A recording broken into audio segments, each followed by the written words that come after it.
Hi, I'm Bora. Today, I'll tell you the story of the night Simone de Beauvoir was jealous of Jean-Paul Sartre. We'll continue to share such stories on selected ambient rumors. You can subscribe to not miss the videos. Let's get started.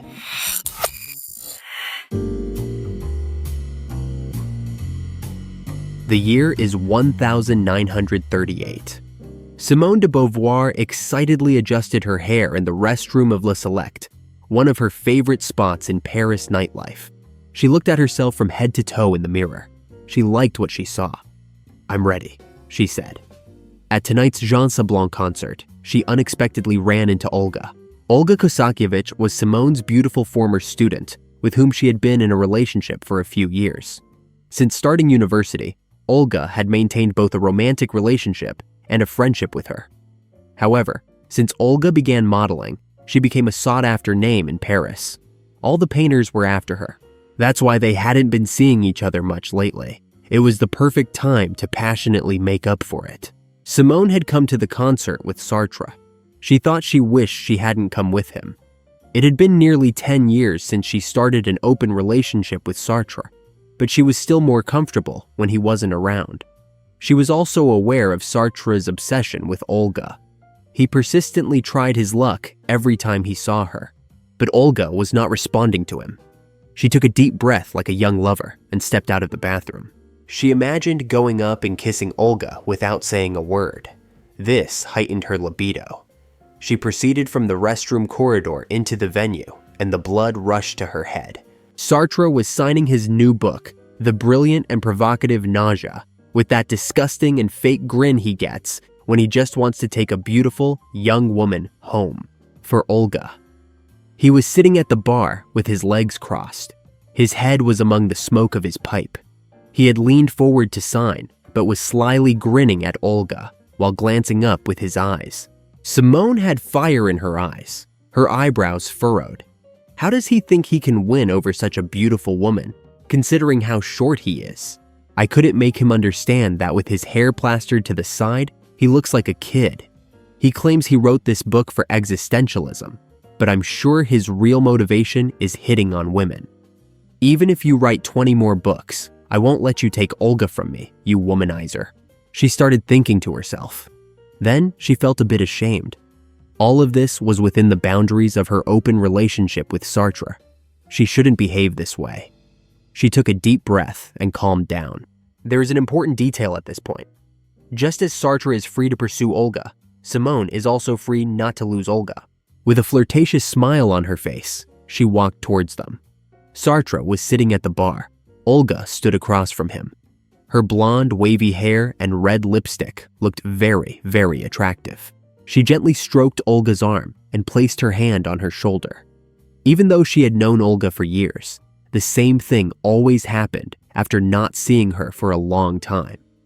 As soon as her hand touched her skin, a tightness began in the middle of her chest, and her heart beat faster. Sartre turned to Simone and, smiling irritatingly, said, "Welcome, my beaver."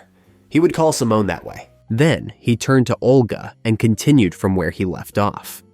What I want to convey in the new book, blah, blah, blah. Simone was still angry with him. She had no right to be angry, but she was angry. The bartender made eye contact with Simone. He signaled with his hand and made a question mark with his eyes, asking, "Would you like another glass of wine?" Simone nodded with his eyes. While waiting for the wine, Sartre continued to praise himself and his book. This connection had such a big impact that Sartre didn't know what to do with this ego. He was telling every young woman he met about his book and success. But Simone felt this for the first time. At that moment, she realized something and was stunned. Shouldn't Sartre be the one who should be really jealous between these two? She was really more jealous of Olga than Sartre, who was her life partner. This means she really liked Olga a lot. She thought to herself that Sartre believed he could cover his ugliness with his fame.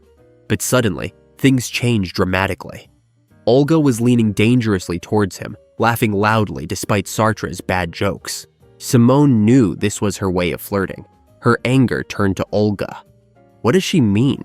Was she going to Sartre tonight just because he was famous? Was Olga such a fame seeker? How could she do this? Did she forget what she did for her in school? They already see each other very rarely. Would they miss this opportunity? Simone could no longer hide her discomfort. Fortunately, just at that moment, the wine arrived. She took her wine and raised her glass, saying, "Another beautiful night in Paris, to freedom." Olga raised her glass and said, "Yes, to freedom." Then she added, "You see, they say war is at our doorstep. This might be one of our last free nights in Paris." Sartre immediately chimed in, "You never know what that madman Hitler will do. But don't worry, darling. Paris will always be free. Even if not its streets, its spirit will be." Simone thought, what a silly thing to say. At that moment, Olga slowly ran her hand along Simone's back and hugged her tightly. "So, Sartre, tell me, how much of writing such a big and successful book is due to being with this wonderful woman?" she said, and gave a small kiss on Simone's cheek. Simone couldn't stop her smile that was coming with excitement and happiness, and giggled like a little girl. Sartre began praising Simone, saying, "Of course, the greatest credit goes to her. Without her, I wouldn't be where I am intellectually or in life." Simone's heart had softened a bit, but it was short-lived. When Sartre finished praising Simone, Olga said, "Oh, you're so sweet, Sartre," and gently caressed Sartre's arm, not in a simple way either. First, she moved her hand from his elbow to his wrist. Then, with her hand on his wrist, she continued to stroke his arm with her finger. Simone was losing her patience. What was he trying to do? It was time to pick a side. Who does she want? If she wanted something with Sartre, if that damn book served its purpose, Simone could just go home without wasting time. But if she wanted Simone, why was she acting like that with Sartre? Did she want both of them together? Simone had told her this before. They weren't with someone else at the same time as Sartre. She knew this very well. So what were these actions then? Right now, she wanted to shout this in her face. But she shouldn't do that. Because according to Simone, true love was respecting her lover's freedom. She was sure of this.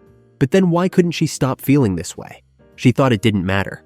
In this bar, where all of Paris's intellectuals gathered, she couldn't allow herself to say, the Simone de Beauvoir, who has praised open relationships for years, had a jealousy crisis. She took a deep breath. She couldn't speak from anger, but at least she wasn't causing a scene. Sometimes, that was enough. Taking advantage of her silence, Sartre became even more animated. He was explaining his theories about what Hitler might do and adding jokes to make Olga laugh. Olga still stood hugging Simone, gently stroking her waist, but at the same time, she kept laughing at Sartre's bad jokes. Sartre went on the offensive. He kept talking non-stop. Simone was just throwing fake smiles around and imagining the minutes she wanted to spend with Olga at night. The bartender shouted last drinks. They ordered one more wine each. It was almost over now. Even if Olga went with Sartre, at least this torture of uncertainty would end. Then, something unexpected happened. The journalist friend of Sartre, Jacques-Laurent Bost, whom they met earlier in the night, was still in the venue. He was smoking his cigarette staring at her.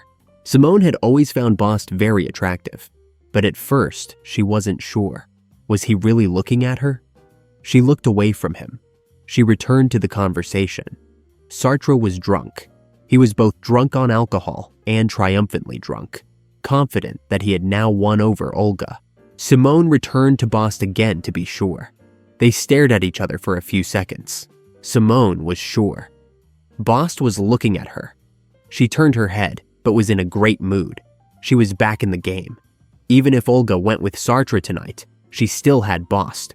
Also, Sartre's friend was a great opportunity to take revenge on him. She shouldn't have thought that way. She had no right to take revenge on Sartre.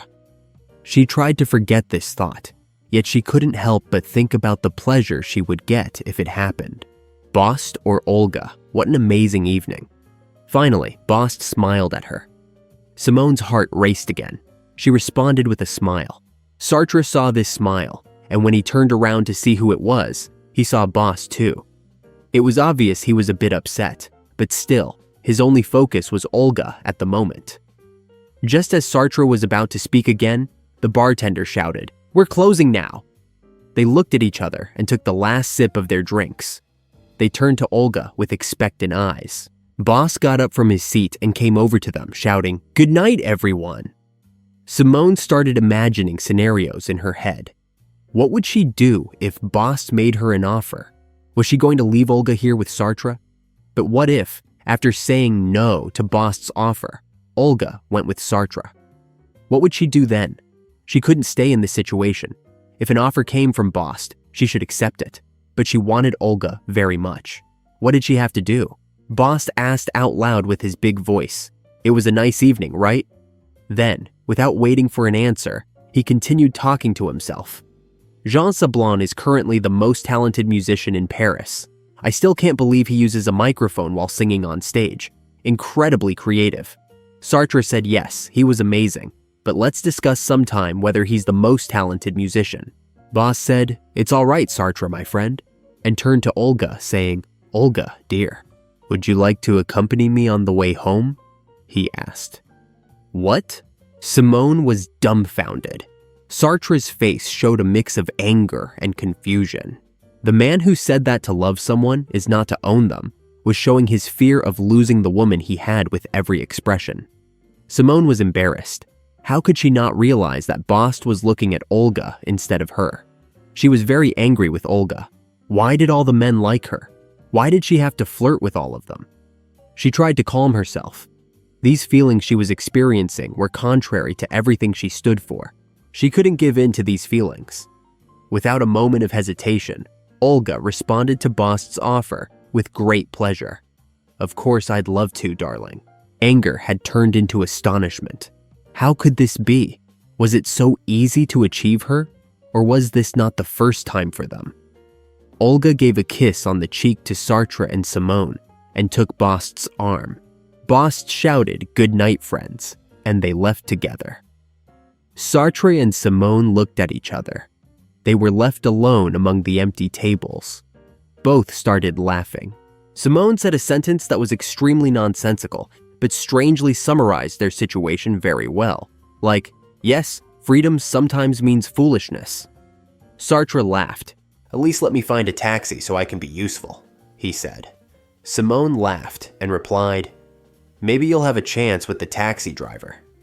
They actually lived in separate houses, but that night they went home together. The couple hadn't had such a passionate night in a long time. Jealousy seemed to have fueled the fire of their love. Exactly 7 years after this night, in 1945, Olga Kosakiewicz and Jacques-Laurent Bost got married. It is said that Jean-Paul Sartre and Simone de Beauvoir, who attended the wedding, were in a very sour mood.